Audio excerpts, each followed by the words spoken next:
சொன்னால் நான் வரவேற்கின்றேன். தமிழகத்தில் எல்லா இடத்திலும் கூட நம்முடைய தேசிய ஜனநாயக கூட்டணியுடைய தலைவர்கள் மிக கடுமையான சுற்றுப்பயணம் செய்து கொண்டிருக்கின்றார்கள். நம்முடைய முதலமைச்சர் வேட்பாளர், இதற்கு முன்பு முதலமைச்சராக இருந்த அருமையண்ணன் எடப்பாடி பழனிசாமி அவர்கள் 188 தொகுதிகளை தாண்டி பிரச்சார பயணமாக ஒரு தொகுதியாக மக்களை சந்தித்துக் கொண்டிருக்கின்றார்கள். நேற்று அம்பத்தூர் தொகுதியில் மக்களை சந்தித்தார்கள். இன்றும் ஒரு தொகுதியில் இருக்கிறார்.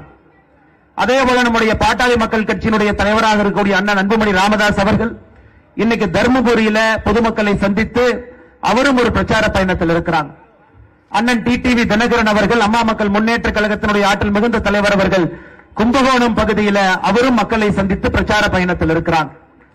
நம்முடைய மூத்த தலைவர்கள் எல்லோருமே மக்களை சந்தித்துக் கொண்டிருக்கின்றார்.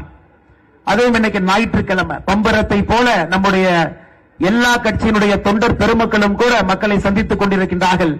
எதற்காக இந்த தீய சக்தியாக இருக்கக்கூடிய திராவிட முன்னேற்ற கழகத்தினுடைய ஆட்சி 5 ஆண்டுகள் கிட்டத்தட்ட பார்த்துட்டோங்க ஐயா. 4 ஆண்டுகள் 11 மாசம், இன்னும் ஒரே மாசம் மட்டும்தான் இருக்கு. எதற்காக இந்த ஆட்சி தூக்கி எறியப்பட வேண்டும் என்று தெருமுனை பிரச்சார கூட்டத்தில் பொதுமக்களை நாம் சந்தித்து பேசிக் கொண்டிருக்கின்றோம். மிக கடுமையாக உழைக்கக்கூடிய பொதுமக்கள் எல்லாம் அந்த பிரச்சார கூட்டம் தெருமுனையில் நடக்கும் பொழுது பக்கத்தில் வந்து எட்டி பார்ப்பாங்க. எனக்கு பாரதிய ஜனதா கட்சி மட்டுமே இந்த மாதம் முடிவதற்குள்ள 22,000 இடத்துல இது போன்ற தெருமுனை பிரச்சார கூட்டத்தை நடத்தி முடித்து இருக்கும். ஒரு பெரிய மாநாடு வைக்கும் பொழுது எல்லாரும் அங்க வந்து பார்க்க முடியாது. ஒரு தெருமுனை பிரச்சார கூட்டத்தில் பேசும் பொழுது எங்க இருக்கக்கூடிய ஆட்டோ டிரைவர் அண்ணன் என்னன்னு வண்டி நிறுத்திட்டு கேட்பார்.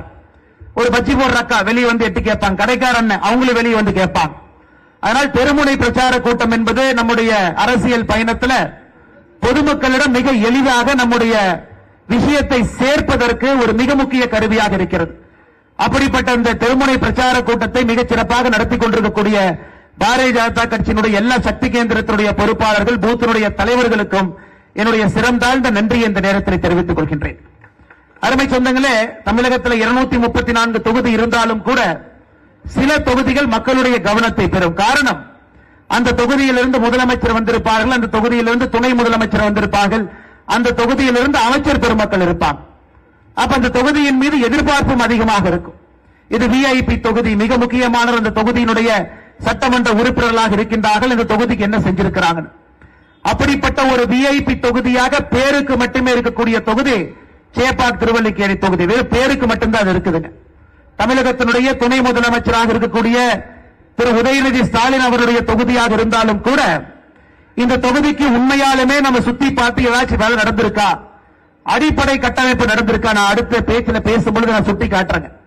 அதையெல்லாம் கேட்டீங்கன்னா எந்தவித அடிப்படை கட்டமைப்பும் மேம்படுத்தாம இன்னுமே ஒரு சாதாரண தொகுதியை போல மக்களுடைய அடிப்படை பிரச்சனை எல்லாம் தீர்ப்பதற்கு நேரம் இல்லாம உதயநிதி ஸ்டாலின் அவர்கள் செயலாற்றிக் கொண்டிருக்கின்றார்கள் என்று நான் சொன்னால் அது எந்த விதத்திலும் கூட தப்பு கிடையாது. காரணம், திமுக நண்பர்களை பொறுத்தவரை அவங்களுக்கு என்னன்னா, இது நம்முடைய கோட்டை, சென்னை பொறுத்தவரை நம்முடைய கோட்டை, நம்மை தாண்டி மக்கள் யாருக்கும் ஓட்டு போட போவது கிடையாது.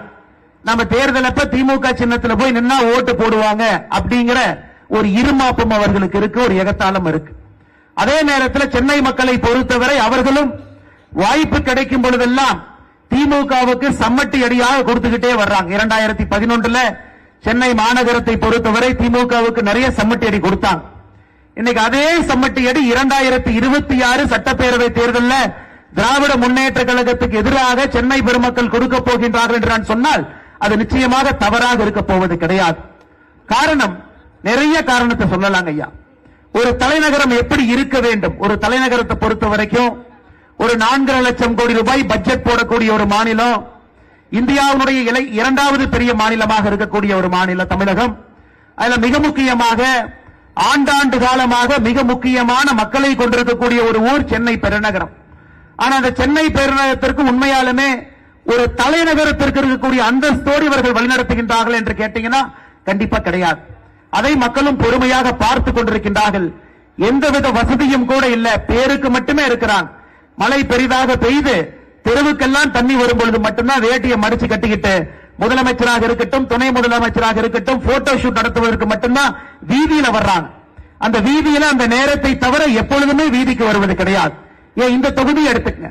2021 திராவிட முன்னேற்ற கழகத்தினுடைய தேர்தல் அறிக்கை எடுத்து படிச்சீங்கன்னா 2021 மிக தெளிவாக சொல்லியிருப்பார்கள், மீனவ பெருமக்களுக்கு மட்டுமே நாம் ஆட்சிக்கு வந்தா 2 லட்சம் மீனவ பெருமக்களுக்கு வீடு கட்டி தருவோம் என்று சொல்லியிருந்தார். 2021 தேர்தல் வாக்குறுதி. நான் மேடைக்கு வரும்பொழுது மேடையில் இருக்கக்கூடிய எல்லா தலைவர்களுக்கும் அன்பு பரிசாக ஒரு பெரிய மீனை பிடிச்சிட்டு வந்து கொடுத்தீங்க. அந்த அளவுக்கு மீனவர்கள் பெருமக்கள் அதிகமாக இருக்கக்கூடிய ஒரு தொகுதி சேப்பாக்கு தொகுதி. 25,000க்கும் மேற்பட்ட வாக்காளர் பெருமக்கள் மீன்பிடி தொழிலில் நேரடியாக ஈடுபட்டிருக்கின்றார். இன்னைக்கு அந்த மீன்பிடி நண்பர்கள்ட்ட போய் எத்தனை பேருக்கு திராவிட முன்னேற்ற கழகம் ஆட்சிக்கு வந்த பிறகு கடந்த 4 ஆண்டு 11 மாதத்துல உங்களுக்கு வீடு கட்டி கொடுத்திருக்காங்கன்னு கேட்டீங்கன்னா கண்டிப்பா ஒருத்தர் 2 பேர் கூட கை தூக்க மாட்டாங்க. 2 லட்சம் எங்கே இருக்கிறது?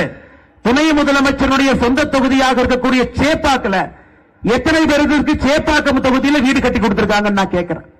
இன்னைக்கு தமிழகத்தில் எங்கே பார்த்தாலும் கூட கஞ்சா புழக்கம் என்பது பட்டி தொட்டி எல்லாம் பரவி கிடைக்கிறது. ஏன்னா இத்தனை ஆண்டு காலமா கஞ்சா இருந்துச்சு இல்லைன்னு சொல்லிங்க, ஆனா இன்னைக்கு வீதிக்கு வந்திருக்கிறது. இன்னைக்கு அரசு பள்ளிக்கூடத்துக்கு போனீங்கன்னா பள்ளிக்கூடத்தில் இருக்கு, மாணவர்களுடைய பையை சோதனை போட்டீங்கன்னா பையுக்குள்ள இருக்கும் அளவுக்கு இன்னைக்கு இருக்கு. இன்னைக்கு கஞ்சா புழக்கத்தால பெரும் குற்றங்கள் தமிழகத்தில் அதிகமாகிக் கொண்டிருக்கிறது. இன்னைக்கு இங்க சேப்பாக்கு தெருவில் நாம் நடந்து போய் இங்க கஞ்சா புழக்க வழக்கம் எங்க அதிகமா இருக்குன்னு கேட்டா கூட இங்க இருக்கக்கூடிய சொந்தங்கள் சொல்லுவாங்க. நீலாம் பாஷா தர்காபுரத்தில் இருக்கு, லேடிங் வெல்லிங்டன் மகளிர் பள்ளி அருகில் இருக்கு, நடுக்குப்பம் பக்கத்தில் இருக்கு, கிருஷ்ணாம்பேட்டை சுடுகாடு பக்கத்தில் இருக்கு, சிவராஜபுரத்தில் இருக்கு, மட்டாங்குப்பம் பக்கத்தில் இருக்கு, செல்லம்மா தோட்டத்தில் இருக்கு, மஞ்சக்கோரியில் இருக்கு, பார்டர் தோட்டத்தில் இருக்கு, புதுப்பேட்டையில் இருக்கு. அந்த அளவுக்கு இன்னைக்கு தமிழகத்தில் கஞ்சாவினுடைய தலைநகரமாக ஒரு பகுதி இருக்கான்னு கேட்டீங்கன்னா இன்னைக்கு சேப்பாக்கம் பகுதி கஞ்சா புழக்கத்தினுடைய தலைநகரமாக மாறி இருக்கு. இன்னைக்கு காவல்துறை நண்பர்கள் இருக்கிறாங்க, அவர்கள் குற்றம் சுமத்த விரும்பல. இத்தனை ஆண்டு காலமாக இருக்கக்கூடிய அதே காவல்துறை தான். புரட்சி தலைவி அம்மா அவர்களுடைய கைக்கு கீழே இருந்த அதே காவல்துறை அதிகாரிகள் தான். இன்னைக்கு பாரத பிரதமர் நரேந்திர மோடி அவர்கள் ரேடியோவில் மனதின் குரல் நிகழ்ச்சியில் பேசும் பொழுது புரட்சி தலைவி அம்மா அவருடைய பிறந்த நாளுக்காக இன்னைக்கு அவர்களை பற்றி பேசியிருந்தார். அன்னைக்கு ஒரு வார்த்தையை சொல்லி இருந்தாங்க. எனக்கு பல ஆண்டுகளுக்கு முன்பு ஒரு பொங்கல் திருவிழா வந்த பொழுது புரட்சி தலைவி அம்மா அவர்கள் நம்முடைய பாரத பிரதமர் மோடி அவர்கள் சொல்லுகின்றார், இன்னைக்கு பொங்கல் திருவிழாவின் பொழுது என்னை அன்போடு தொலைபேசியில் அழைத்தார். சென்னைக்கு வரணும், பொங்கல் திருவிழாவில் எங்களுடைய வீட்டிற்கு வந்து நீங்கள் உணவருந்த வேண்டும் என்று சொன்னார். அப்பொழுது நான் குஜராத்தினுடைய முதலமைச்சராக இருந்தேன். அந்த அழைப்பை ஏற்றுக்கொண்டு அம்மா கிட்ட வந்து பொங்கல் அன்னைக்கு உணவருந்தேன். எனக்கு அம்மாவை பற்றி நினைக்கும் பொழுதெல்லாம் ஒரே ஒரு வாசகம் மட்டும்தான் ஞாபகத்துக்கு வருகிறது.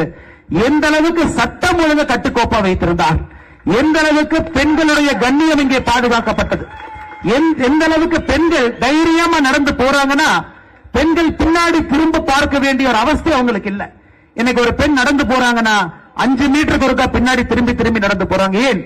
திரைப்பட நடிகராக இருக்கக்கூடிய திரு ரேவதி அவர்கள் நேற்று இங்கே சொல்றாங்க, இன்னைக்கு சென்னை எனக்கு பயமா இருக்கு, எல்லா இடத்திலும் ஒரு சைக்கிள்ல சர்வசாதாரணமாக சுற்றி திரிந்த நான் எனக்கு சென்னையில சில இடத்திற்கு செல்வதற்கே பயமா இருக்குன்னு திரைப்பட நடிகை திரு ரேவதி அவர்கள் சொல்றாங்க. திமுக ஐடி என்ன பண்றாங்கன்னா ரேவதி அம்மாவை போய் ஆபாசமாக தாக்கிக் கொண்டிருக்கின்றார்கள் சமூக வலைதளத்தில். ஒரு பிரச்சனையை பொதுமக்கள் சொல்றாங்களே, அதற்காக நாம் நடந்து கொண்டிருக்கின்றோமா?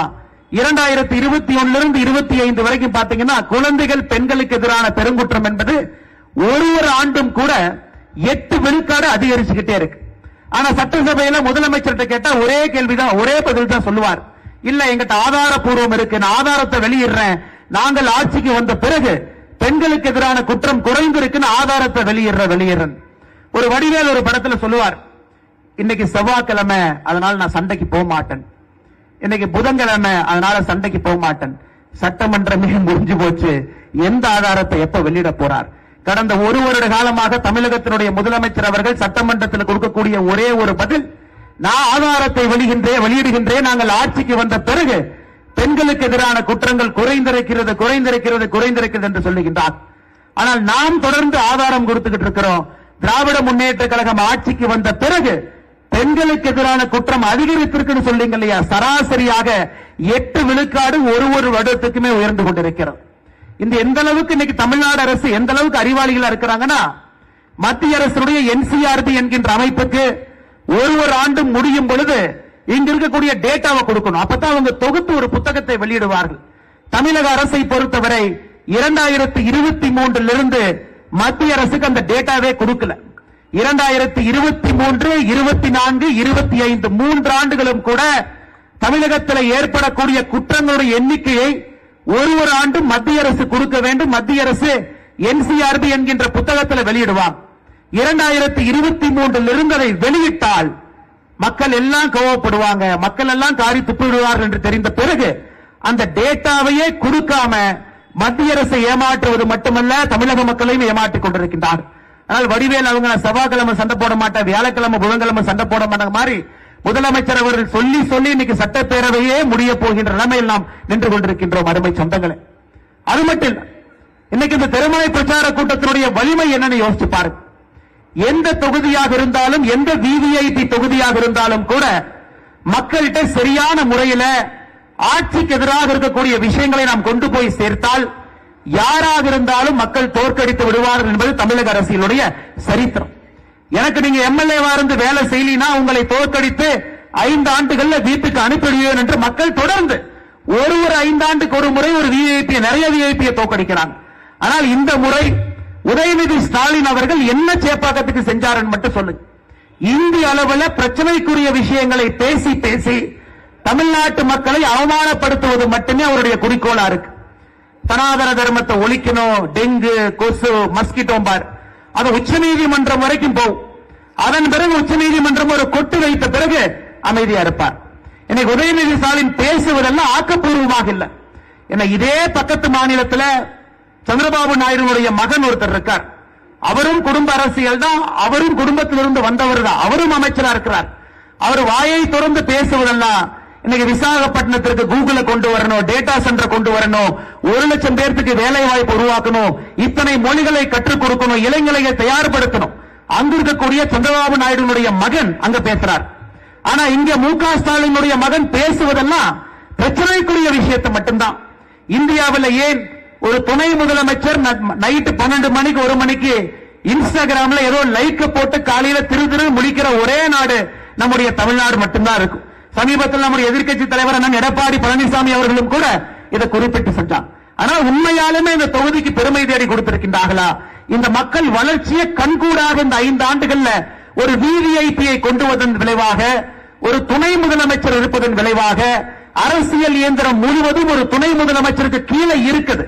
அப்படி இருந்தும் கூட என்ன சாதித்திருக்கின்றார்கள் என்ற கேள்வியை மக்கள் முன்னாடி நாம் வைக்க வேண்டிய கட்டாயமும் கடமையும் நமக்கு இருக்குது. அன்பு சொந்தங்கள், இன்னைக்கு இந்தியா முழுவதும் நீங்க பாருங்க, ஒரு தலைநகரமும், அது பெங்களூராக இருக்கட்டும், இன்னைக்கு ஒரு தலைநகரமும் முன்னேற்ற பாதையில் இருக்கு. பாம்பேவை பாருங்க, முன்னேற்ற பாதைகள் 1000 கணக்கான கோடி ரூபாய் உள்ள வருது. தலைநகரம் அடுத்தடுத்து பக்கம் போகுது. இங்க மட்டும்தான் எதுவும் வேண்டாம். மத்திய அரசு வம்பு கிழத்து வெறும் சண்டை மட்டும் போட்டுக்கொண்டு, இந்த சண்டையில தமிழகத்தில் ஒரு நகரம் பெரிதும் பாதிக்கப்பட்டிருக்கிறது நீங்க கேட்டீங்கன்னா அது சென்னை மாநகரம் மட்டும்தான். ஏன் மெட்ரோ ப்ராஜெக்ட் கூட 2வது பேஸுக்கு மத்திய அரசு தன்னுடைய முழுமையான 42,000 கோடியை மத்திய அரசு கொடுத்தாங்க. எதற்காக தாமதமானதற்கு காரணம், இவர்கள் சொன்னார்கள் மெட்ரோ ரயில் திட்டத்தை பொறுத்தவரை அது மாநில ப்ராஜெக்டா நாம கொடுக்கிறோம். இந்தியா முழுவதுமே மெட்ரோ ப்ராஜெக்ட் என்பது சென்ட்ரல் ப்ராஜெக்ட்.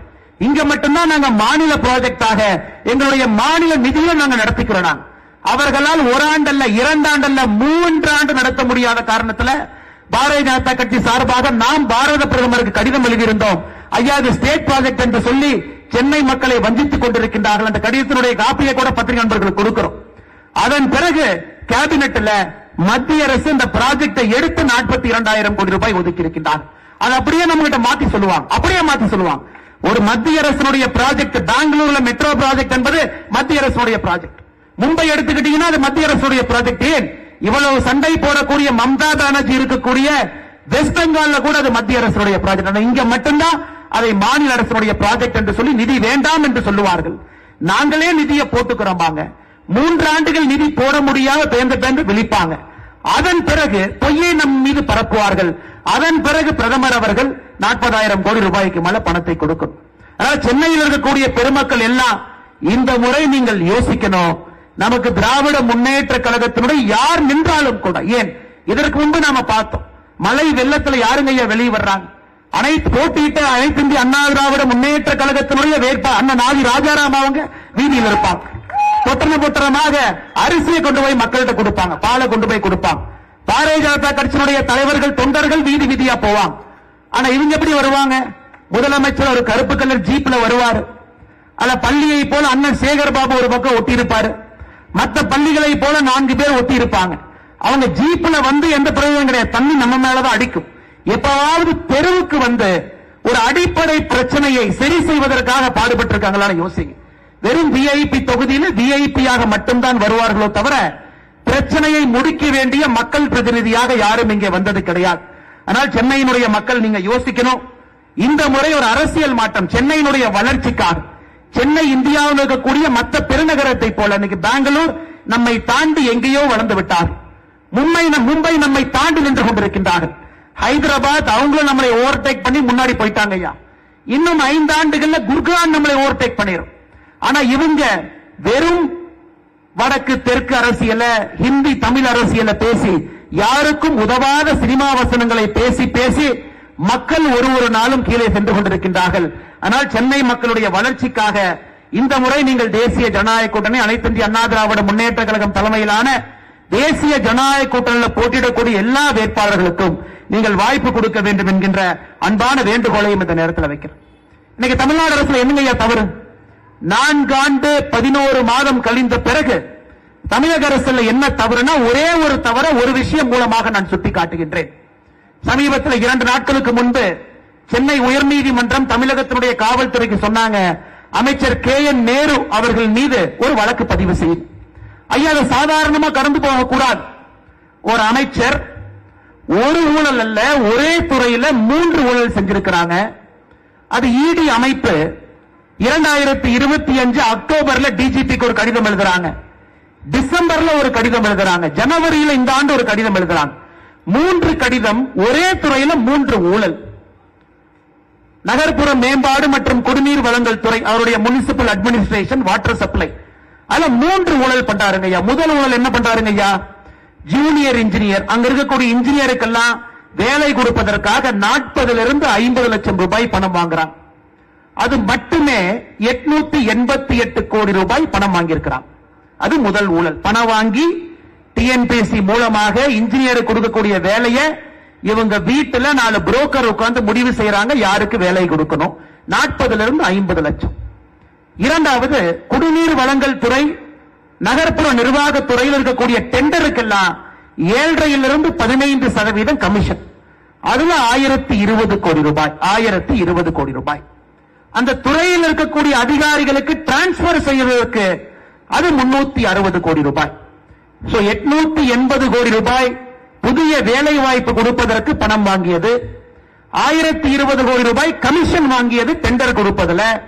360 கோடி ரூபாய் இடமாற்றத்திற்காக பணம் வாங்கியது ஒரே துறை. ஆனா முதலமைச்சர் எந்த நடவடிக்கை எடுக்கல. நீங்க பார்க்கணும், 280 பக்கத்திற்கு மேற்பட்டு இருக்கக்கூடிய அந்த இடி டாசியர்ல மிக தெளிவாக எழுதுறாங்க. எந்த வாட்ஸ்அப்ல பேசுறாங்க, யார் முடிவு செய்யறாங்க, யார் யாருகிட்ட சொல்றாங்க, பணம் எங்கே வந்துச்சு. இந்த திமுகவை பொறுத்தவரை அதுலயும் பாத்தீங்கன்னா 10 ரூபாய் நோட்டு தான். 10 ரூபாய் நோட்டினுடைய அந்த 6 லெட்டர் எழுதிட்டா அதை இன்னொரு இடத்துல காட்டினா ஹவாலால பணம் கொடுக்கணும். அந்த அளவுக்கு மிகப்பெரிய ஊழல் சாம்ராஜ்யம் நடத்திட்டு எதுவுமே தெரியாம மத்திய அரசு எங்களை வாட்டி வதைப்பதற்காக ஈடியை வச்சு பயமுறுத்துறாங்க. மத்திய அரசு எங்களை அடிபணிய வைப்பதற்காக ஈடியை வச்சு பயமுறுத்துறாங்க. இவ்வளவு ஊழல் செய்துவிட்டு கொஞ்சம் கூட கூசாம பொதுவெளியில முதலமைச்சர் வருவதற்கே வெட்கப்பட வேண்டும். அதுல ஈடி சொல்றாங்க, இந்த பணம் வாங்கியதெல்லாம் முதலமைச்சர் வரை சம்பந்தம் இருக்கிறது. திராவிட முன்னேற்ற கழகத்தினுடைய கட்சி நிதிக்கு இது போயிருக்குது.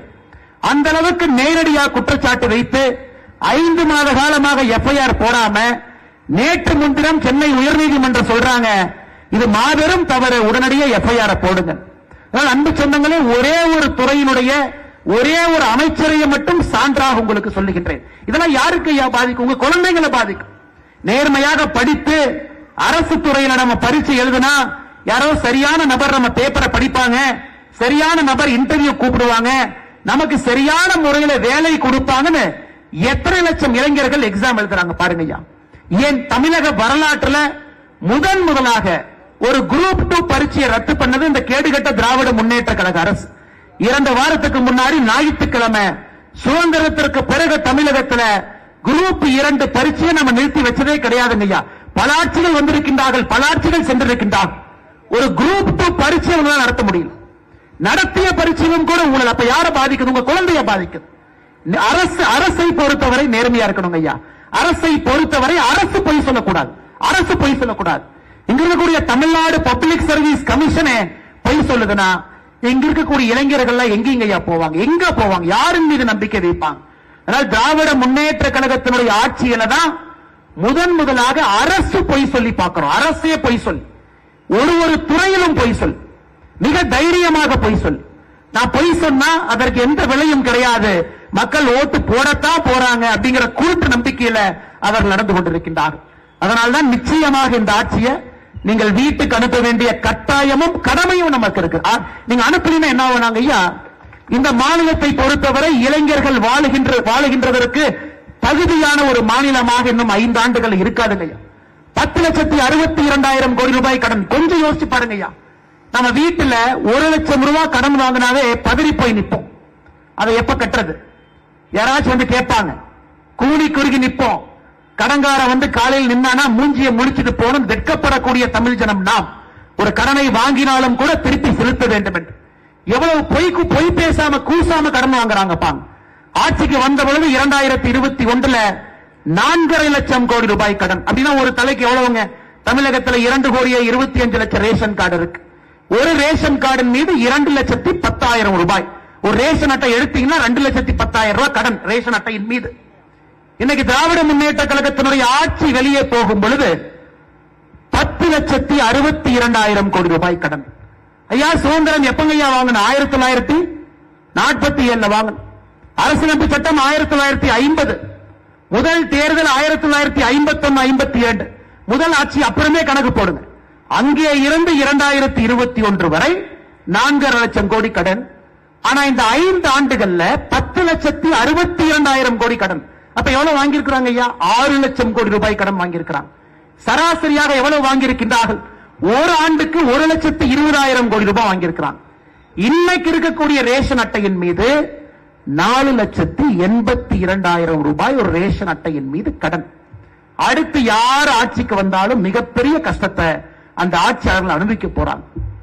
10,62,000 கோடி கடனை ஒரு முதலமைச்சர் வந்து அந்த நாற்காலியில் அமர்ந்து வருடத்திற்கு 80,000 கோடி ரூபாய் அந்த கடனுக்கு வட்டி கட்டி அந்த கடனை திருப்பி கட்டி டாஸ்மார்க்கில் 55,000 கோடி வரக்கூடிய வருமானம் அதையும் சரி பண்ணி எப்படி ஒரு ஆட்சி நடத்த முடியும்? இந்த 5 ஆண்டுகள்ல 20 ஆண்டு காலம் பின்னாடி தமிழ்நாடு எடுத்துட்டு போயிருக்கிறாங்க. 20 ஆண்டு காலம் பின்னாடி. வரலாறு மன்னிப்பது மட்டுமல்ல, தாய்மார்கள் மன்னிக்க கூடாது. எந்த காரணத்திற்கும் கூட தாய்மார்கள் ஏன் மன்னிக்க கூடாது? ஐயா இந்தியாவில் எந்த மாநிலமும் 8 லட்சம் கோடி அப்படிங்கிற கடனையே தாண்டல. தமிழ்நாடு இன்னைக்கு 10,62,000 கோடி கடன். ஒரு ரேஷன் அட்டையின் மீது நான் ஏற்கனவே சொன்னது போல 4,82,000 ரூபாய். இன்னைக்கு பாக்குற திமுக காரங்க இதே பகுதியில் சேப்பாக்கம் பகுதியில் வீடு வீடா போயிட்டு இருக்கிறாங்க. இந்த மாநில அரசு ஃப்ராட் பண்ணி திமுக கட்சிக்காரங்கிட்ட லிஸ்ட் கொடுத்துட்டாங்க. நீங்க சிந்தாதிரிப்பேட்டை போறீங்களா, இந்த பெண்களுக்கெல்லாம் 5,000 ரூபாய் கொடுத்திருக்க, நீ போய் ஸ்டிக்கர் ஒட்டிக்கணும். இன்னைக்கு திமுக நண்பர்கள் என்ன பண்றாங்கன்னா, வீடு வீடா போய் அம்மா 5,000 வந்துச்சா, ஏதோ இவர் ரிசர்வ் பேங்க்ல உட்கார்ந்து பிரிண்ட் அடிச்ச மாதிரி 5,000 வந்துச்சா, 5,000 வந்துச்சா, அடுத்த ஏதாவது வேணுமான்னு கேளுங்க, அடுத்து வேணுமா, பையனுக்கு வேலை வேணுமா, அதை ஃபில் பண்ணி கொடுங்க. எவ்வளவு பெரிய ஃப்ராட் பாரு. அருமை சொந்தங்களே, சரி, திராவிட முன்னேற்ற கழகத்தினுடைய ஆட்சியில கடந்த 32 மாசத்துல நம்முடைய தாய்மார்களுக்கு 1,000 ரூபாய் கொடுக்கிறீங்க. ஒரு கணக்கு வச்சுக்கலாம். 32 மாசத்துக்கு 1,000 32,000. பொங்கல் தொகுப்பு எவ்வளவு கொடுத்திருக்கிறீங்க? ஒரு முறை 3,000, இந்த முறை 2 பொங்கலுக்கு 1,000. 5 பொங்கல்ல 2 பொங்கலுக்கு பணம் கொடுக்கல, 3 பொங்கலுக்கு கொடுத்த பணம் 5,000. பெண்களுக்கு 1,000 ரூபாய் 32 மாசம் கொடுத்தீங்க, அதுல 28 மாசம் கொடுக்கல. 32,000 5,000 ரெண்டையும் சேர்த்துனீங்கன்னா 37,000. 37,000 ரூபாய் நம்முடைய தாய்மார்கள் வங்கி கணக்குக்கு வந்திருக்கு. பொங்கல் தொகுப்பு மாசம் 1,000 ரூபாய். 5 ஆண்டுகள்ல எத்தனை நாள் இருக்கு? 1825 நாள். அப்ப நான் 37,000 1825 வகுத்து பார்க்கிறேன். ஒரு நாளைக்கு உங்களுக்கு 20 ரூபாய் வந்திருக்கு. 20 ரூபாய். 1825 நாள் ஆட்சியில் இருக்கக்கூடிய திராவிட முன்னேற்ற கழகம் ஒரு நாளைக்கு உங்களுக்கு 20 ரூபாய் கொடுத்ததாக கணக்கு தான். 1825 நாள் 37,000. ஆனா எவ்வளவு கடன் ஏற்றிருக்காங்க? 2,10,000 ரூபாய் ரேஷன் கார்டின் மீது இருந்தது, 4,82,000 ஏற்றி இருக்கிறாங்க. எவ்வளவு ஏற்றிருக்கிறாங்க ஐயா? 2,72,000 ரூபாய் ஒரு ரேஷன் கார்டின் மீது கடனை ஏற்றி இருக்கிறாங்க. கொடுத்தது 37,000, ஏத்தன கடன் 2,72,000, கொடுத்தது 20 ரூபா, எடுத்தது 150 ரூபா. இத வந்து திராவிட மாடல் அரசு சொல்றதுங்களா, பிராடு மாடல் அரசு சொல்றதா? நீங்களே சொல்லுங்க, நீங்களே சொல்லுங்க. 1825 நாள்ல 20 ரூபாய் கொடுத்துவிட்டு மொத்த கடனை 2,72,000 உயர்த்தி, அந்த 2,72,000 அதே 1825 போட்டா ஒரு நாளைக்கு 150 ரூபாய்ங்க ஐயா. 150 ரூபாய் தினமும் ஒரு ரேஷன் அட்டையின் மீது கடனை ஏற்றி கொடுத்தது 20. அப்ப 130 ரூபாய் உங்ககிட்ட இருந்து அட்டையை போட்டிருக்காங்க. அதனால்தான் இதை பிராடு மாடல் அரசு என்று சொன்னால் மட்டும்தான் இது சரியாக இருக்கும். அதனால எந்த விதமான மாயாஜாலத்துக்கு நீங்க நம்பிடாதீங்க. எப்பவுமே இத வந்து சைக்காலஜில சொல்லுவாங்க, 5 வருஷம் கஷ்டப்பட்டுக்கிட்டே இருப்போம், 5வது வருஷத்துல கடைசி வாரத்துல ஏதாவது ஒரு நல்லது நடந்ததுன்னா நாம் அந்த 4.5 வருஷத்தினுடைய துன்பங்களை மறந்துடும். இந்த முறை அது போல் நடக்க கூடாதுங்க. 5,000 ரூபாய் கொடுத்தாங்க, இப்ப கொடுத்தாங்க, அதன் பிறகு 2,000 உயர்த்துவதாக சொல்லி இருக்கின்றார்கள். இது வாய்ப்பேச்சாக செய்திருக்கின்றார்கள், உங்கள் எல்லோருக்குமே தெரியும். அதனால தாய்மார்கள் நீங்க தெளிவா இருக்கும். அடுத்த ஆட்சிக்கு யார் வரலாம்? நிறைய பேர் இருக்கிறாங்க. நமக்கு எந்த கட்சியின் மீது யாருக்கு தனிப்பட்ட சண்டை இல்லைங்க. நமக்கும் திரு விஜய் அவர்களுக்கும் வாய்க்கால் சண்டை இல்ல, நமக்கும் அண்ணன் சீமான் அவர்களுக்கும் சொத்து பிரச்சனை இல்ல, மேடையில் இருக்கிறவங்களுக்கு எல்லாம். நான் கேட்பது, அடுத்த ஆட்சியில் இருக்கிறவங்க எப்படி இருக்கணும்? ஆட்சியில் இருப்பவர்கள் ஆள தகுதியானவர்கள் ஆட்சிக்கு வரணும். அந்த பொறுமை இருக்கணும், மக்களுடைய பிரச்சனையை தெரிஞ்சிருக்கணும், அடிப்படையில் அந்த கட்சிக்கான கட்டமைப்பு இருக்கணும். ஒரு முதலமைச்சர் நாற்காலில் உட்கார்றாங்கன்னா, ஐயா சேப்பாக்கம், ஐயா சிந்தாதிரிப்பேட்டைனா, ஓ இதுதான் சிந்தாதிரிப்பேட்டையில பிரச்சனையா? அதனாலதான் கர்ம வீரர் காமராஜர் ஐயாவை பற்றி சொல்லுவார்கள், ஆட்சிக்கு வருவதற்கு முன்பே தமிழகத்தை 2 முறை நடந்தவர் என்று சொல்வார்கள். ஆட்சிக்கு வருவதற்கு முன்பே காமராஜர் ஐயா 2 முறை தமிழ்நாட்டை சுத்தி பார்த்தார். அதாவது முதலமைச்சருடைய நாற்காலிக்கு ஒரு கோப்பை போச்சுன்னா, ஒரு ஃபைல் போகுதுன்னா, ஒரு கோப்பு போகுதுன்னா, அந்த ஃபைலை பார்த்தோன்னே அவர்களுக்கு தெரியும் அந்த பகுதியில் யார் இருப்பாங்க, பாலத்தை இப்படி கட்டினா என்ன பிரச்சனை வரும்.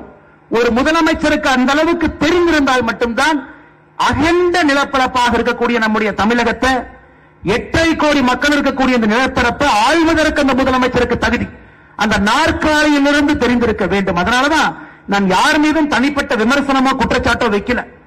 ஆனா இன்னைக்கு முதலமைச்சர் வேட்பாளராக இருக்கக்கூடிய எத்தனை பேர் வீட்டை விட்டு முதல்ல வெளியே வந்திருக்கின்றார்கள், தெருவுக்கு இறங்கி இருக்கிறாங்க. ஒரு தெருவனுடைய பிரச்சனை அவர்களுக்கு தெரியும். ஒரு மீனவர் குப்பம் என்று சொன்னால் எத்தனை மீனவர் குப்பத்துக்கு போய் உட்கார்ந்து மீனவ நண்பர்களோடு உணவருந்தி இருக்கிறான்.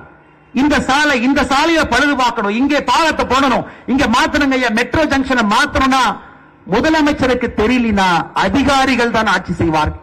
அதாவது தமிழகத்தில் நீங்க நல்லா யோசிச்சு பாருங்க, இன்னைக்கு ஆள தகுதியானவர்கள் யார்? இன்னைக்கு யார் இருக்கா? ஆள்வதற்கு யாருகிட்ட கட்டமைப்பு இருக்கு? யார் வந்தால் மக்களுடைய பிரச்சனையை சரி செய்வார்கள் என்று நீங்கள் வாக்களிக்க வேண்டும். இல்லாட்டி என்ன ஆகுனாங்க ஐயா, பேய் வேண்டான்னு பிசாச கல்யாணம் பண்ண மாதிரி ஆயிரும். எனக்கு பேய் வேண்டாம், திராவிட முன்னேற்ற கழகத்தினுடைய ஆட்சி பேய் வேண்டாம் என்று சொல்லி மாற்றத்திற்காக ஓட்டு போறேன், பிசாச போய் கல்யாணம் பண்ணிடக்கூடாது. மறுபடியும் சொல்லுகின்றேன், யார் மீதும் நாம் குற்றச்சாட்டு வரல, தகுதி படுத்திக்கிட்டு வாங்க, யாரையும் வேண்டாம் என்று சொல்லு. அரசியல் என்பது 5 ஆண்டு 10 ஆண்டு 15 ஆண்டு கீழே மக்களோடு மக்களாக நின்று, வேறையோடு வேறையாக நின்று, அவமானப்பட்டு அடிபட்டு ரத்தம் சிந்தி அதன் ஒரு தலைவன் முளைத்து மேலே வருகின்றான் இல்லைங்களா? அந்த தலைவன் இந்த மக்களை ஆளுவதற்கான தகுதி அந்த தலைவனுக்கு இருக்கும். ஆனால் மற்ற எந்த தலைவராக இருந்தாலும் தகுதிப்படுத்திக் கொண்டு வாருங்கள். தகுதிப்படுத்தாம வந்து மாற்றம் என்று சொன்னீங்கன்னா தமிழ்நாட்டு மக்கள் அவ்வளவு எளிதாக வாக்கை கொடுத்து விட மாட்டார்கள், அவ்வளவு எளிதாக ஏமாந்து விட மாட்டார்கள். அதனால்தான் அருமை சொந்தங்களே, இந்த பிராடு மாடல் ஆட்சி நமக்கு வேண்டாம், இது தூக்கி எறியப்பட வேண்டும். இன்னைக்கு நீங்க பாருங்க, இன்னைக்கு என்ன நடக்குது? உதயநிதி ஸ்டாலின் இன்னைக்கு காலையில கோயம்புத்தூர் பொள்ளாச்சி பக்கத்துல இருந்தங்க ஐயா, அங்கே உதயநிதி ஸ்டாலின் அவர்களை பார்த்து அவருடைய மீட்டிங் அங்க நடந்துகிட்டு இருக்கு. திரு மு.க. ஸ்டாலின் அவர்கள் அவங்களும் ஒரு பக்கம் சுத்திக்கிட்டு இருக்கிறாங்க. திடீர்னு திமுகவின் மீது ஹிந்து விரோத ஆட்சி என்று சொல்லிவிடுவார்கள் என்று துர்காமாவும் கோயில் கோயிலும் அவங்களும் ஒரு பக்கம் சுத்திக்கிட்டு இருக்கிறாங்க. இன்னைக்கு சபரீஷன் மருமகன் இந்த பெண் டி-ஷர்ட்டை போட்டுட்டு அவரு ஒரு பக்கம் சுத்துறாங்க, அவர் தான் ஸ்ட்ராட்டஜி போடுறார். இதைத்தான் நாம் குடும்ப ஆட்சி என்று சொல்லுகின்றோம். ஒரு குடும்பத்தினுடைய மொத்த பிடியில தமிழ்நாடு இருக்குது. ஒரு தொழில் ஆரம்பிக்கணுமா, அவங்களுக்கு தெரிஞ்ச ஆடிட்டரை போய் அண்ணா நகர்ல பார்க்கணும். இல்ல ஒரு முதலீடை கொண்டு வரணுமா, சபரீஷனை போய் பார்க்கணும். இல்ல நான் யாருக்கும் பிரச்சனை இல்லாம தொழில் பண்ணுமா, உதயநிதி ஸ்டாலினோடு நண்பராக இருக்கணும். இன்னைக்கு தமிழகத்தை பொறுத்தவரை பிரச்சனை என்னன்னா, ஒரு மொத்த குடும்பத்தினுடைய கையிலே தமிழ்நாடு இருக்கிறது. இதை அரசு என்று சொல்வதை விட Dravida Munnetra Kazhagam private limited company என்று தான் சொல்ல வேண்டும். அந்த கம்பெனியினுடைய மேனேஜிங் டைரக்டராக Thiru Udhayanidhi Stalin CEO Udhayanidhi Stalin, chief operating ஆபீசராக சபரீஷன், இப்படித்தான் சீஃப் மார்க்கெட்டிங் ஆபீசராக துர்கா அம்மா, இந்த 4 பேர் ஒரு பிரைவேட் கம்பெனியை இப்போ நடத்தி கொண்டிருக்கின்றார்கள். ஆனா இங்க இருக்கக்கூடிய கட்சி நம்பர்கள் அப்படி இல்லைங்க ஐயா. அடிப்படை தொண்டை அடிபட்டு கஷ்டப்பட்டு ரணப்பட்டு தொண்டை அப்படியே மேல கஷ்டப்பட்டு ஏறி ஒரு கிளை தலைவரா, அதிலிருந்து ஒரு ஒன்றிய தலைவரா, அங்கிருந்து ஒரு மாவட்ட செயலரா, அங்கிருந்து கட்சியினுடைய பொதுச் செயலராக, அங்கிருந்து முதலமைச்சர் வேட்பாளராக வரக்கூடிய கட்சிகள் மட்டும்தான் இந்த மேடையின் மீது அமர்ந்திருக்கின்றார்கள். அதனால்தான் அருமை சொந்தங்களே, அடிப்படையில் 2 கூட்டணிக்கும் இருக்கக்கூடிய வித்தியாசம். ராகுல் காந்தி அவர்களாக இருக்கட்டும், ராகுல் காந்தியினுடைய அடிப்படை பிரச்சனை என்னங்க ஐயா? அவருடைய தந்தையார் நம்முடைய மண்ணில் இறந்தாங்க. நம்ம எல்லோருக்கும் கூட ஒரு பெரிய அனுதாபம் இருக்கு. ஒரு காங்கிரஸ் கட்சியினுடைய முன்னாள் பிரதமராக இருந்தவர் நம்ம ஸ்ரீபெரும்புதூர்ல இறந்துட்டாங்களேன்னு நாமளும் அனுதாபப்பட்டு காங்கிரஸ் ஓட்டு போறோம். ஆனா ராகுல் காந்தியினுடைய அடிப்படை பிரச்சனை என்னங்க ஐயா? ஒரு நாள் கூட வேலைக்கு போகாதவர் அவர். ஒரு வேலைக்கு போயிருந்தா தான் மக்களுடைய கஷ்டத்தை தெரியும். ஒரு 10 நாளோ, ஒரு மாசமோ, ஒரு வருஷமோ. ஆனால் ராகுல் காந்தி அவர்கள் பேசுவது எதுவுமே நம்ம கனெக்ட் ஆக மாட்டேது. அவர் என்ன பேசுறாருன்னு புரிய மாட்டேது. அவர் பாட்டுக்கு ஏதோ பேசிட்டு இருக்காரு. ஏன்னா ஒரு சராசரி மனிதனை போல ஒரு நாள் கூட வேலை செய்யல. ஒரு சராசரி மனிதனை போல வாழ்ந்தது கிடையாது. அந்த கூட்டணி இன்னைக்கு உதயநிதி ஸ்டாலினுக்கும் அதே பிரச்சனை. சராசரி மனிதனை போல ஒரு நாளும் கூட வாழ்ந்ததில்லை. இவங்கெல்லாம் சேர்ந்து ஒரு கூட்டணியை அமைத்து மக்கள் முன்னாடி வந்து ஓட்டு கேட்டாங்கன்னா அவர்களுக்கு மக்களுடைய அடிப்படை பிரச்சனை தெரியுமா தெரியாதான்னு நீங்க பாருங்க. ஆனா அப்படி இல்லை. இந்த மேடையில் இருக்கக்கூடிய தலைவர்கள், கட்சியில் இருக்கக்கூடிய பெரும் தலைவர்கள் தோல்விகளை பார்த்திருக்கிறாங்க, வெற்றிகளை பார்த்திருக்கின்றார்கள், அவமானப்பட்டிருக்கின்றார்கள். மக்களோட மக்களாக 30 ஆண்டு, 40 ஆண்டு, 50 ஆண்டு காலம் பயணம் செய்திருக்கின்றார். அந்த கட்டமைப்போடு உங்கள் முன்னால் அனைத்து இந்திய அண்ணா திராவிட முன்னேற்ற கழகம் தலைமையிலான தேசிய ஜனநாயக கூட்டணி அந்த கட்டமைப்போடு உங்கள் முன்னால் நின்று கொண்டிருக்கிறது. ஏன்னா உங்களுக்கு பிரச்சனை இல்லை. அண்ணன் எடப்பாடியை பார்க்கணுமா, நேரா போய் பார்க்கலாம். இல்ல ஆதி ராஜாராமன் வீட்டுக்கு போனா அவர் கூட்டு போய் பார்ப்பாரு. காலைல கிரீன்வேஸ் ரோட்டுக்கு வாங்கின 7 மணிக்கு போய் பார்க்கலாம். ஏன் அனைத்து இந்திய அண்ணா திராவிட முன்னேற்ற கழகத்தினுடைய கிளை செயலரை பார்த்தா இவர் வீட்டுக்கு கூட்டு போவார், இவங்க 2 பேர் போவாங்க. பாரதிய ஜனதா கட்சியில மோடியை பார்க்கணுமா, நாங்க கூட்டிட்டு போறோம், கிளை தலைவர்கள் வந்து கூட்டிட்டு போறோம். இது அடிப்படை கட்டமைப்பு இருக்கக்கூடிய ஒரு கட்சி. ஆனா இன்னைக்கு நீங்க திராவிட முன்னேற்ற கழகத்தில் வேலை செய்யணும்னா ஆடிட்டரை பார்க்கணும், அண்ணா நகர் எம்எல்ஏ பார்க்கணும், ஈசிஆர் ரோட்ல இருக்கிற சில பேர்த்த பார்க்கணும், அரசியல் புரோக்கரை பார்க்கணும். எப்படிங்க ஐயா ஒரு மாநிலம் முன்னேறும்? அதனால்தான் நீங்க யோசித்து இந்த முறை வாக்கு போடணும். மாற்றம், ஆமா மாற்றம் வேணும். அரசவை பொறுத்தவரை வீர வசனங்கள் மாற்றத்தை கொடுக்காது. கட்டமைப்பு, அனுபவம், கீழே இருக்கக்கூடிய தலைவர்களுக்கு மக்கள் தொடர்பு, மக்களுடைய பிரச்சனையை ஆழ்ந்து புரிந்திருக்கக்கூடிய அனுபவம், அவர்கள் இருக்கும் பொழுது உண்மையான மாற்றம் வரும். அதனால் எல்லா தலைவர்களுக்கும் நான் பெரிய மரியாதை வச்சிருக்கேன். அண்ணன் சீமான் அவர்களை பொறுத்தவரை 234 தொகுதியிலையும் நான் வேட்பாளரை போடுறேன். பெரிய விஷயம், பெரிய விஷயம். அது 117 ஆண்கள், 117 பெண்கள், பெரிய விஷயம். ஆனா இன்னைக்கு இந்த தேர்தல் என்பது ரிஸ்க் எடுப்பதற்கான தேர்தல் இல்லைங்க. 10,62,000 கோடி ரூபாய் கடன் 5 ஆண்டு தப்பு பண்ணினாங்க ஐயா, தமிழ்நாடு முடிச்சிடும். ஆனால் இந்த தேர்தல் விஜய் அவர்கள் புதுசா வந்திருக்கிறேன், 250 கோடி ரூபாய் விட்டுட்டு வந்திருக்கேன், எனக்கு ஓட்டு போடுங்க, அவர்களையும் மதிக்கின்றேன். ஆனால் இது அவர்களுக்கான தேர்தலான யோசிங்க. அதனால இந்த முறை திராவிட முன்னேற்ற கழகத்திற்கு எதிரான எல்லா வாக்கும் மொத்தமாக சிந்தாமல் சிதறாமல் தேசிய ஜனநாயக கூட்டணிக்கு சிந்தாம சிதறாம வரணுங்க. 4 முனை போட்டி இருக்கட்டும், ஆனா இவிஎம் மிஷனுக்குள்ள செல்லும் பொழுது அது 2 முனை போட்டியாக நீங்கள் மாற்றுவீர்கள் என்ற நம்பிக்கை இருக்கு. பட்டனை அமுத்தும் பொழுது அது ஒரே ஒரு முனை போட்டியாக மட்டும் நீங்கள் மாற்றுவீர்கள் என்ற நம்பிக்கை இருக்கு. அதனால்தான் பெரிய நம்பிக்கை. ஏப்ரல் நமக்கு தேர்தல் வந்தாலும் கூட நமக்கு ஏப்ரல் கடைசியில மே முதல் வாரத்தில் அந்த வாக்கை எண்ணும் பொழுது தேசிய ஜனநாயக கூட்டணியுடைய வெற்றி வேட்பாளர்கள் 234 தொகுதியிலும் நீங்கள் வெற்றி பெற செய்து அவர்களை சட்டமன்றத்துக்கு நீங்க அனுப்பணும். நிரந்தரமான ஒரு மாற்றத்திற்கு நீங்கள் போராட வேண்டும் என்று சொல்லுகின்றேன். காரணம், மோடி அவர்கள் இன்னைக்கு பாருங்க, கடைசியாக இதை சொல்லிடுங்க ஐயா, ஒரு ஏஐ சம்மிட் நடக்குதுங்க ஐயா டெல்லியில, செயற்கை நுண்ணறிவு சம்மிட். உலகத்தில் இருக்கக்கூடிய எல்லா தலைவர்களும் வந்து உட்கார்ந்து இருக்கிறாங்க. எல்லா தலைவர்களும், பிரான்சினுடைய அதிபர், பிரேசிலினுடைய அதிபர், அத்தனை பேர் இருக்கிறாங்க. நேற்று டிக்ளரேஷன் கையெழுத்து போடுறாங்க ஐயா, 4வது நாள் 86 நாடுகள் அது கையெழுத்து போடுறாங்க. 2 அமைப்புகள் கையெழுத்து போடுறாங்க. நம்முடைய நாடு முன்னெடுத்திருக்கக்கூடிய இந்த ஏஐ விஷயத்தை அத்தனை நாடுகள் ஒத்துக்கிறாங்க. அமெரிக்கா ஒத்துக்கிறான், சைனா ஒத்துக்கிறான்.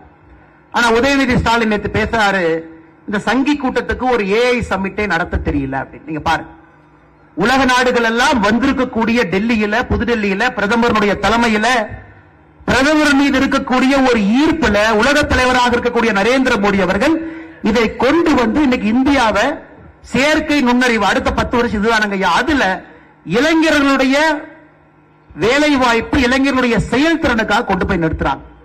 ஆனா நள்ளிரவுல 12 மணிக்கு 1 மணிக்கு இன்ஸ்டாகிராம்ல லைக் போடுற உதயநிதி ஸ்டாலின் அவர்கள் ஏஐ சம்மிட்டை நடத்த தெரியல. அருமை சகோதரர் உதயநிதி ஸ்டாலின் அவர்கள்ட்ட சமீபத்தில் பத்திரிகை கேட்டாங்க, ஐயா தமிழ்நாட்டில் இந்த வாக்காளர்கள் சிறப்பு பட்டியல் திருத்தம் நடக்குது அப்படின்னு. அது உதயநிதி ஸ்டாலின் அவர்களுக்கு என்னன்னே தெரியல, எஸ்ஐஆருக்கு அர்த்தமே தெரியல. ஆனாலும் ஒரு நிமிஷம் இன்டர்வியூ பேசுறார். எஸ்ஐஆர் என்பதற்கு சிறப்பு வாக்காளர் திருத்த பட்டியலுக்கு அர்த்தம் தெரியாத உதயநிதி ஸ்டாலின் இன்னைக்கு என்ன சொல்றாருன்னா, மத்திய அரசு நடத்திருக்கக்கூடிய சங்கி மங்கிக்கு வந்து எப்படி ஒரு ஏஐ சம்மிட் நடத்த தெரியவில்லை என்று. அதனால நீங்க நல்லா கவனிங்க ஐயா, ஒரு படிப்புக்கு மரியாதை கொடுங்க, எப்படி கஷ்டப்பட்டு வந்திருக்கிறாங்களோ அதற்கு மரியாதை கொடுங்க, உங்களுக்காக பணி செய்யக்கூடிய தலைவர்களுக்கு மரியாதை கொடுங்க. இதையெல்லாம் கொடுத்து வீதி வீதியாக நாம பிரச்சாரம் பண்ண, நம்ம தொண்டர்கள் பெருமளவில் இருக்கிறீங்க. இனி நம்முடைய கடமை, எடப்பாடி அண்ணன் 189 தொகுதி போயிட்டார். பாரதிய ஜனதா கட்சியினுடைய மாநில தலைவர் நயினார் அண்ணா அவர்கள் 39 மாவட்டத்துக்கும் போயிட்டு வந்துட்டார். மோடி அவர்கள் ஏற்கனவே வந்துட்டாங்க. 1ஆம் தேதி, 6ஆம் தேதி, 11ஆம் தேதி அவங்களும் 3 முறை வர்றாங்க. எல்லா தலைவர்களும் வந்துட்டாங்க. நம்ம வேலை வீடு வீடாக ஏறி இறங்குவது நம்முடைய கடமை. அடுத்த 50 நாள் தொண்டர்களாக இருக்கக்கூடிய நம்முடைய கடமை ஒருத்தட்டையும் போய் சொல்லணும் எதற்கு மாற்றம் வேண்டும், எதற்கு சிந்தாம சிதறாம இந்த வாக்கு தேசிய ஜனநாயக கூட்டணிக்கு வரணும், எதற்கு நம்முடைய பெரும் தலைவர்கள் மீது மதிப்பும் மரியாதையும் வைத்து இங்கே நாமல் வாக்களிக்க வேண்டும் என்பதையெல்லாம் நம்ம சொல்லணுங்க ஐயா. நிச்சயமாக நீங்கள் செய்வீர்கள் என்கின்ற முழு நம்பிக்கையோடு சாயங்காலம் இன்னைக்கு 2020 மேட்ச் இந்தியா சவுத் ஆப்பிரிக்கா ஆடுறாங்க. அதையெல்லாம் தாண்டி ஒரு தெருமுனை பிரச்சார கூட்டத்திற்கு நான் வரணும். நம்முடைய தலைவர்கள் பேசுவதை நாம கேட்கணும். மேடையில் நமக்கு இடமில்லை, நாம் கீழே தொண்டர்களாக இருந்தாலும் கூட எல்லோரும் தொண்டர்களாக ஒரு இடத்தில் அமர்ந்து ஒரு அற்புதமான தெருமுனை பிரச்சார கூட்டத்தில் பூத் அளவில் நாம் எல்லாம் கலந்து பேசிக் கொண்டிருக்கின்றோம். அதனால் நிச்சயமாக நாளை நம்முடையதுதான், மாற்றம் நம்முடையதுதான், வருகின்ற தேர்தல் நம்முடையதுதான், ஆட்சியும் நம்முடையதுதான். நம்முடைய முதலமைச்சர் வேட்பாளராக இருக்கக்கூடிய இதற்கு முன்பு முதலமைச்சராக இருந்த அண்ணன் எடப்பாடி பழனிசாமி அவர்கள் முதலமைச்சராக வருவதற்கு எல்லா தகுதியும் பெற்றிருக்கின்றார். அவர் பின்னால் நிற்க வேண்டிய கட்டாயமும் கடமையும் இந்த நேரத்தில் நமக்கு இருக்கு. காரணம், தனித்தனியாக ஓட்டு போட்டாலும் கூட இந்தியாவை பொறுத்தவரை யார் முதலமைச்சர் யார் பிரதமர் என்று பார்த்து ஓட்டு போடக்கூடிய பழக்கம் நமக்கு இருக்கு. தனித்தனியா தான் ஓட்டு போடுவோம், எம்எல்ஏ ஓட்டு போடுவோம். இருந்தும் யார் பிரதமராக வருவார்கள், யார் முதலமைச்சராக வருவார்கள் என்று. அதனால் யார் முதலமைச்சராக வருவார்கள் என்கின்ற பார்வையும் நமக்கு இருக்கணும். யார் நம்முடைய தொகுதியில எம்எல்ஏக்களாக வருவார்கள் என்கின்ற பார்வை இருக்கணும். அதனால எம்எல்ஏக்களாக நம்முடைய தேசிய ஜனநாயக கூட்டணி எல்லோரும் வரணும்.